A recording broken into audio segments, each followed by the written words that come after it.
Hey guys, it's Jen from Stardust Wanderer Tarot, and today I'm going to be doing a review or walkthrough and a little example of the spirit board that just came out by US Games, the Tabula Mortem.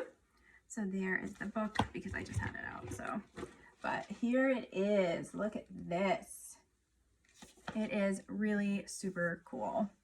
And I just want to make sure it's not upside down. So there's a box. That's actually the spirit board there, but it has, they have cave runes on it. So it is on the sides of the box, the different ones.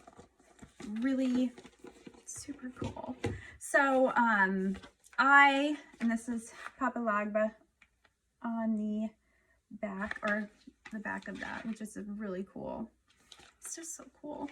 So this is definitely different than the Ouija board that you see, and it's definitely a little more in depth. I took some time to get to kind of know it and play around with it, just because it's one of those things that kind of have that like stigma to it, right? Because you have like all the movies and all that stuff. But, when used with respect, with like anything though, with any type of divination, when it's used in a respectful way, then it's fine, just, be knowledgeable on it, pay attention to what you're doing and be mindful and always say thank you. And you know what? It's fine. And if it's not your thing, it's not your thing, and that goes along with anything that we do. If it doesn't vibe with you, then you leave it and you just keep moving on. So I definitely vibe with it. So I'm really excited that US Games asked me to do a review of it. So this is how it comes, just like this. And it opens up. I'm going to try to do this as gracefully as possible. Whoops. So it's like it's half, and then it's the split so that it can fold into that nice little square. Trying to get it the right way. There we go. So this is really what it looks like.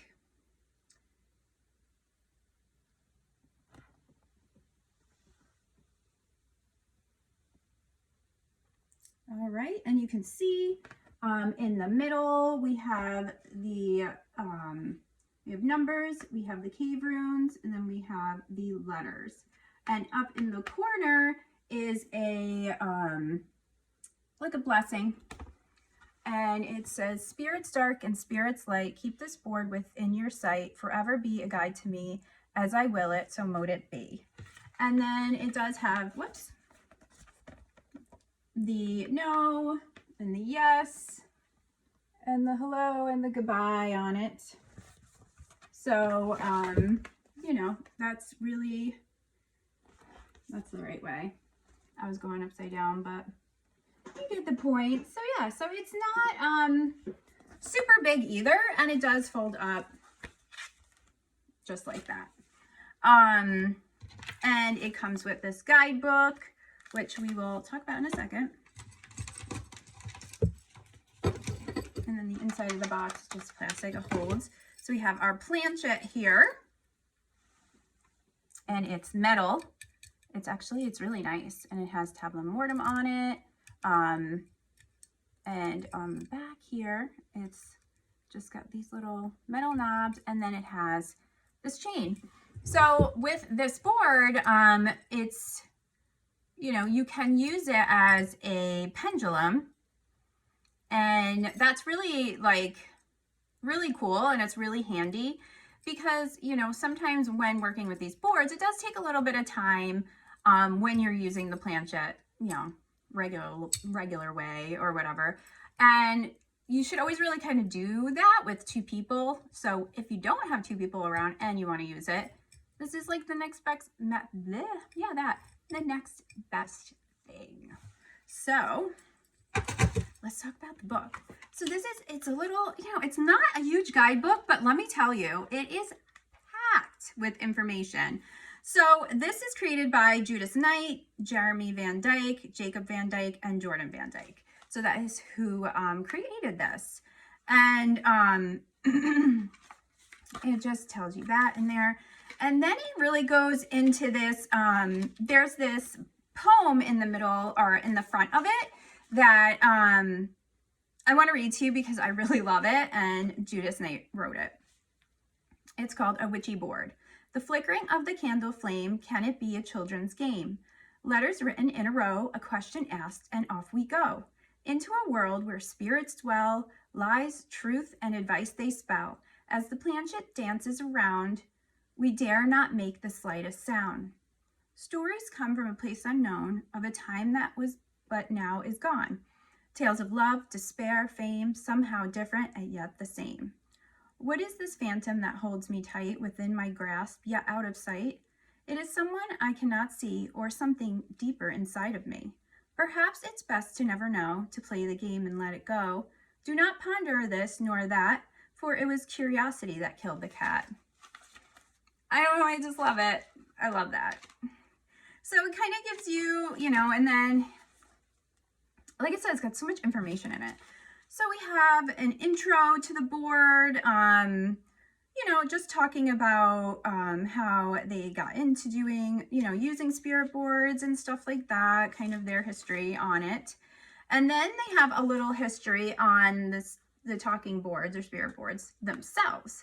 So this is really interesting too, and I think it's a really good read because, you know, there's so many misconceptions out there too, and it really kind of helps to bring it all together. And it also makes sense why, you know, the Ouija board, the one you buy at the store, the actual game, how it came about too. So I think that's really cool because there's been some sort of witches board or spirit board or whatever around for a really long time. And when things kind of got really popular, you know, all sorts of divination in like the 1800s and stuff, like, because, you know, everybody was having seances and everything.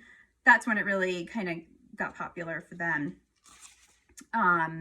So then there's another chapter here that talks about understanding the spirit world. And really just like, you know, their take on how it works and how it works for them. And just some really good advice in here too about using your intuition and really paying attention to what you're doing. Like I said at the beginning, like just being mindful of it, you know. So that is really something that I thought was really cool too. And, you know, it talks about, do you really get spirits? Do you really, you know, what are spirits? What spirits show up?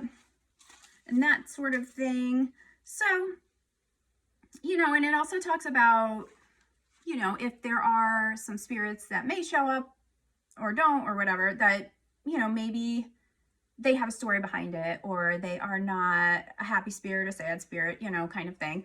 And that really, again, I think comes down to what you believe.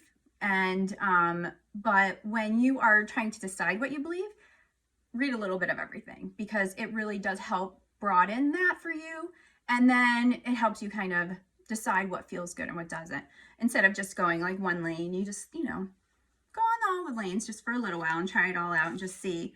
So, you know, and of course, you know, it has ties of voodoo and all sorts of things like that.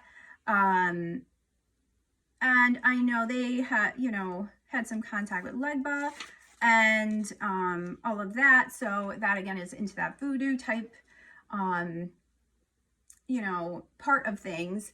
And again, that's something, you know, do some research and just check it out. So it does talk about the elements on here too, because they are on the board.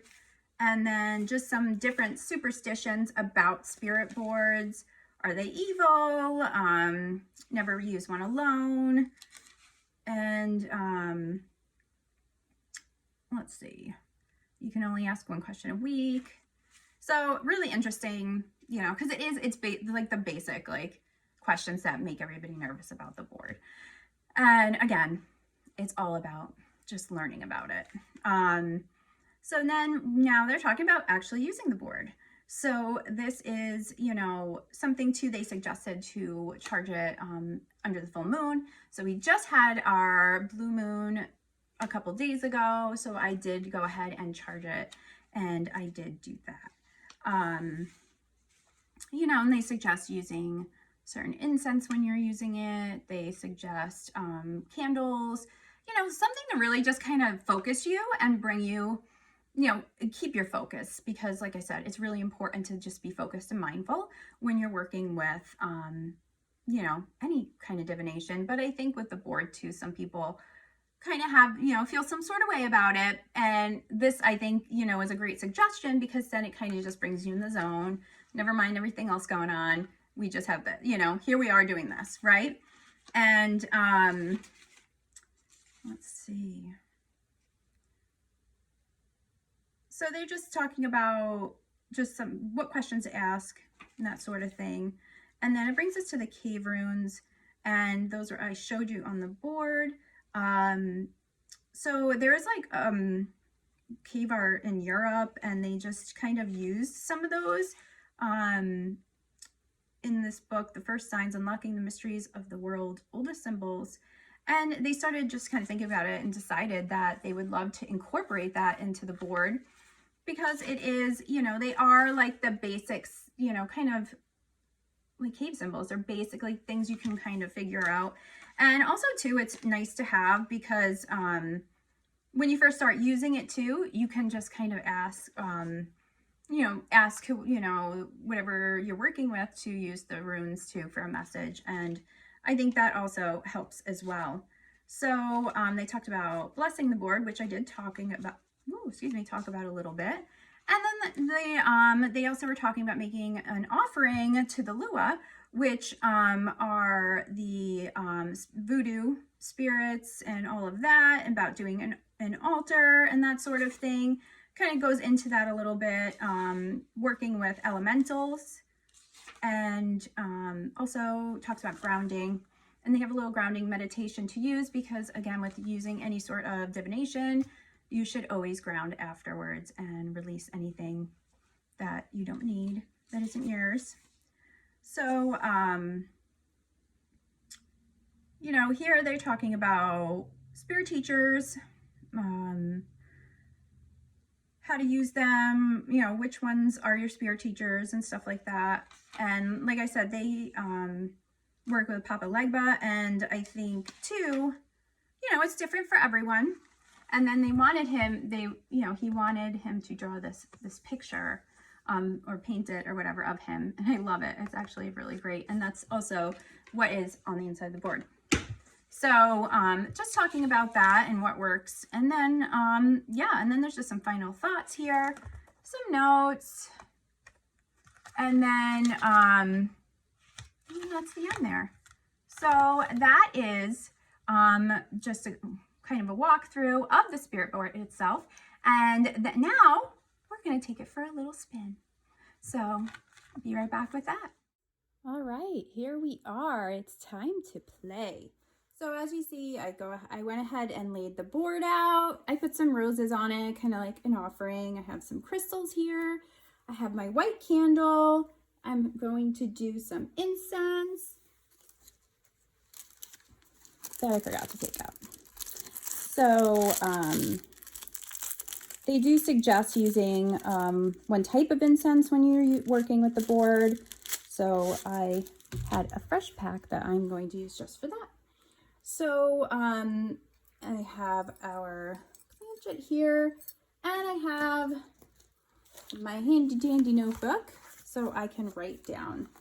Now, for the sake of it only being me here, I am going to just use the pendulum, because if you want to use the planchette on the actual board, you will need more than one person. And I haven't figured out how to multiply myself just yet. So that's what we're getting. All right.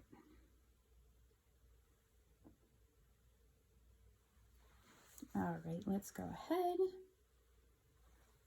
And really, it's up to you how you want to do this, but you want to kind of seal your space, kind of get right, into the flow of things. And so I have been using this for a few days now. I was able to make a couple connections and stuff, and I did ask permission to do this on camera, and they agreed to comply, I guess is the word, and you know, so we can share how to use the board. So I'm thanking them for that. All right, so now we are going ahead and we're going to use the candle, light the candle now, and then we will go ahead and get started and see what we see.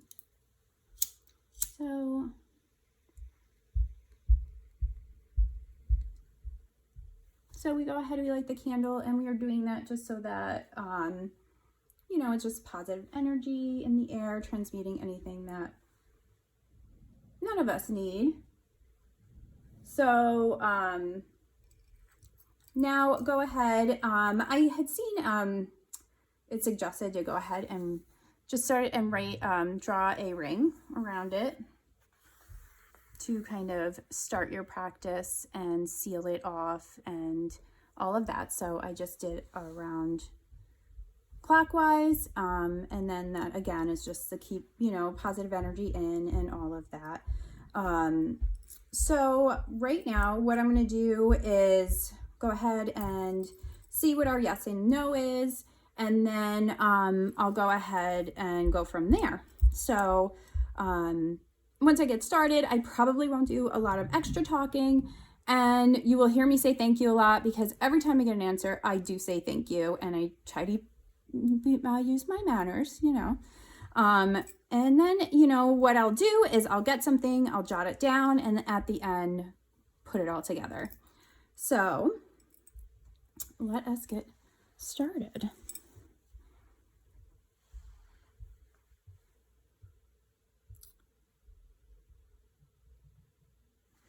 Actually, use that hand. You want to use your non-dominant hand. So for me, that would be my left hand. Okay. Now we have begun. Can I please be shown a yes?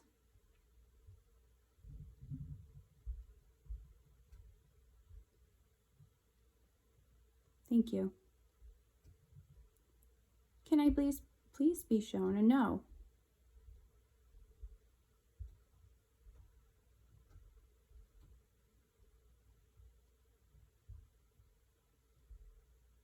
Thank you. So as you can see, we have back and forth for yes, circle for no. So I'm going to just start with the runes, and I'm going to go to each rune and then write down whichever one we get a reaction out of.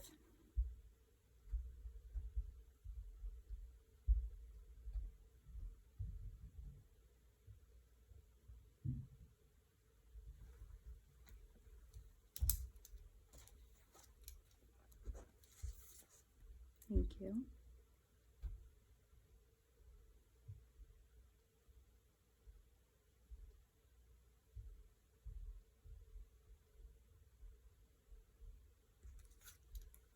Thank you.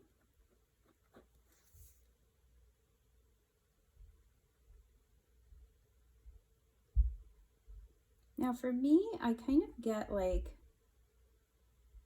I guess it's like a magnet pulling sensation when I know it's going to react. Thank you.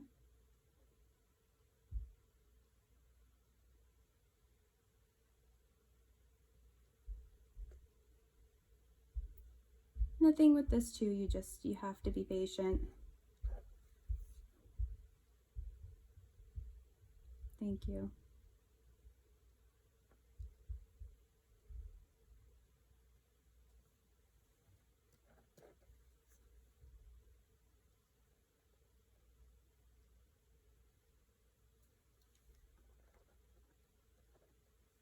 Thank you.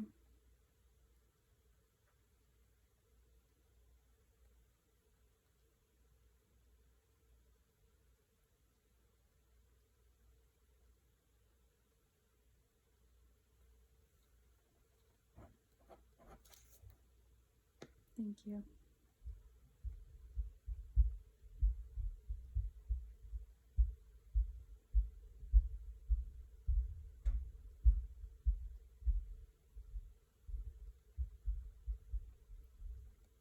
Thank you.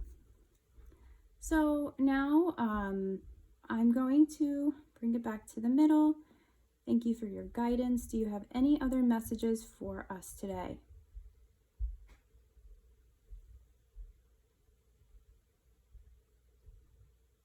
No. Thank you. So it's saying it doesn't have any more messages. Is there anything that you wanted to say?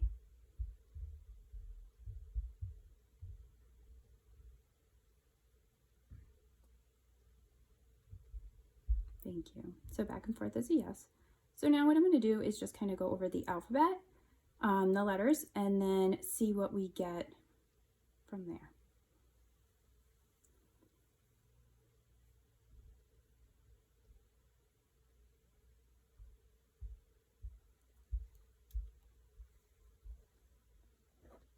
Thank you.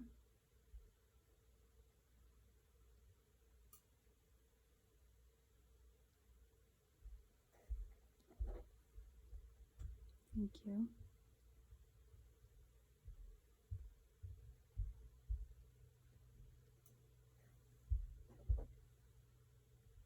Thank you.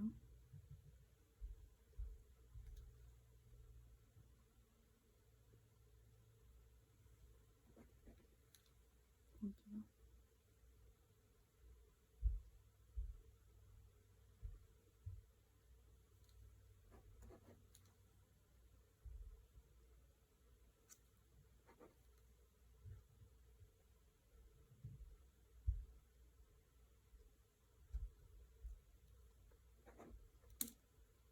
Thank you.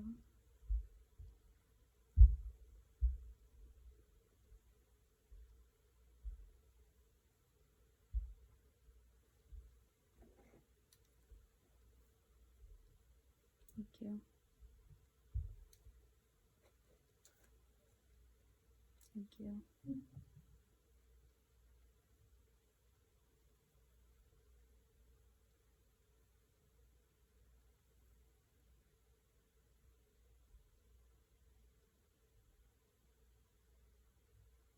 Okay, thank you for sharing. So now we went ahead and we got what we needed and their message, and now we will go ahead and start to close the circle. Thank you for your time. We appreciate it. Thank you for showing our viewers how the board works. Thank you, thank you, thank you. And I will go ahead and put it upside down, which for me is kind of says it's over. And because I've closed it, I'm going to pick it up in here. Or you can also go to goodbye and end it that way. So you do have a couple options. So then that is all done. So now I'm going to go ahead and open the circle again, and then we will look at what we got. So I'm gonna go ahead and go around to open the circle, and anything that is within here is now released, gone, transmuted, and so it is. So, okay, cool. I'm gonna stick my arm right in the candle. So now I'm gonna go ahead and do that incense again, release any energy. There we go. And thank you, thank you, thank you. And so it is. So what I'll also do too is we'll go ahead and, now that we are done doing our working, we'll go ahead and put that candle out. And I'll probably use this candle every time until it burns out and just keep using it for the same purpose.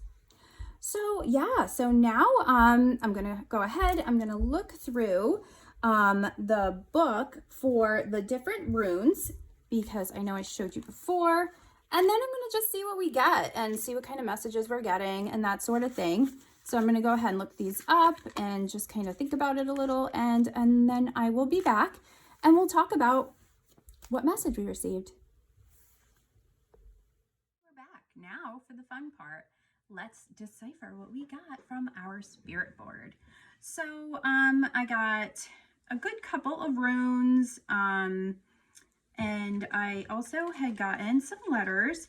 Now, when you get letters from the board, they don't always like spell out a big sentence. They don't always, sometimes they don't even really spell out anything. And I think that's something you need to be aware of. And the more you work with it, the better that part will get, because, you know, the spirit world, like, their alphabet isn't our alphabet, or a different version of it, or so many different things. So it's not always the same. It's kind of like, you know, when any sort of spirit, or just even the universe itself, like, their concept of time is different. They kind of have their own time, which is, it goes a lot faster, but it seems slower, kind of thing. And then also, you know, communication is very different. So that is something to definitely consider. So the more you work with the board and get used to it, and you start working with certain spirits and that sort of thing, it does get a little bit easier. So, you know, like I said, I've been kind of working with it for probably about a week now, and I have been just connecting a little bit. And, you know, a side note, I live on top of a mountain, so I am very much in the middle of the woods, so that, you know, what we connected with kind of made sense. So I'll tell you in a second, but I will just tell you real quick what the runes we got. We got a crook, we got forest.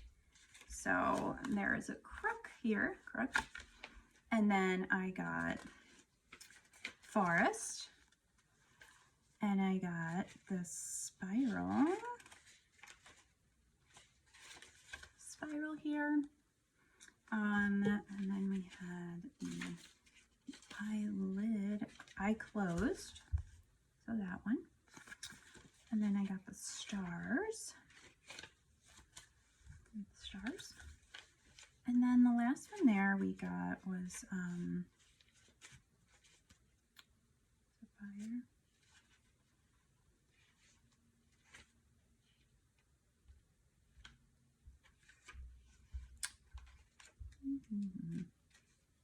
And this one, I feel like I missed one. Oh no, antler. That was one of the first ones we got to, antler. So those were the couple runes that the pendulum reacted to. So I wrote those down. And then I went in and I wrote the description of what it was and what it represented. And from that, I went ahead and composed a message that the, you know, and of course I, you know, used my intuition and just any feelings I got and that sort of thing. So I did that. And then the letters we had gotten were CEGHKLOST. So, you know, this, I'm going to show you my very messy handwriting. So this is kind of how I did it. You know, I kind of wrote out these words, and then I was kind of playing around with the words too, just to see, because sometimes it's kind of like a coded message, you know, and some of the letters aren't needed. So I played around with that and just kind of really went with my intuition, what I really felt that resonated. And for me, that, you know, was very, you know, is very clear to me what it was and what it was about. So yeah, so I'm pretty sure we connected with an elemental spirit, a forest, an earth elemental spirit.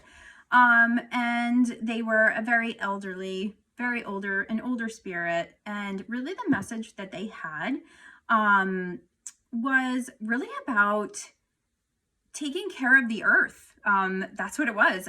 They wanted us to know that, what we're doing is not, you know, helping, and that we need to really expose how awful we are treating the earth, and to spend, you know, by exposing that, we can change it, and to make some changes, and to treat your earth with, you know, the earth with respect. And also, you know, it was all about like not overlooking it, and not just like not paying attention to it and that sort of thing. So to me, it was just really calling, like it had a moment, no matter why it agreed, right? It had a moment to give us a platform to talk about taking care of the earth. So that is exactly what it did. You know, and it just kind of talked about too, just life, you know, and like what you do has a ripple effect. So again, you know, if you don't recycle, if you let the water run, if you're not taking care of the planet, that sort of things, it has that ripple effect that will go into generations. And unfortunately, if we don't change what we're doing, it won't, you know, it doesn't look good, which we know that, you know, it's like we know that, but when an earth elemental spirit is telling you that, then you better freaking listen. I'm just saying. So it did say, though, that taking practical measures really will help that situation. And even though they seem like small things, they do have an impact. So, you know, I felt like it was like a male earth spirit, an elder male. So maybe even a tree spirit. I kind of feel like that's what it was. So I feel like they were just like, take these, you know, small measures because they do make a difference and it does matter. And they see that and recognize it. And then also to treasure and appreciate life of all forms. So that was kind of like the closing part of it. So, you know, it's really cool, right? Like you get quite the message from that. And, you know, when you do work with it more and stuff, and, you know, when you are working alone and of course not recording it. And like I said, I did ask permission to record it, and that we kind of give them a little bit of a platform there, and they took advantage of it in a great way though. Like that's a good message. And then with the letters, I kind of felt that some of them weren't really useful for us. Again, you know, it really wasn't, you know, their letters, you know, trees probably don't have letters, right?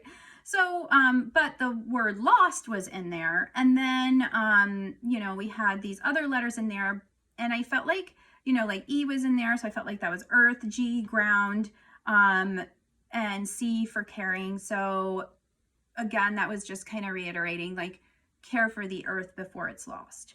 So yeah, and I kind of, you know, I think that's a really awesome message. And that kind of wraps that up for my example of showing everybody. I hope you guys, I hope you liked it. And you can definitely go ahead and buy it on US Games website and all the places that they sell all their products on. And I also want to say thank you for US Games for sharing this with me, because it's really awesome, and I do plan on really getting to know it and work with it a lot more. All right, guys.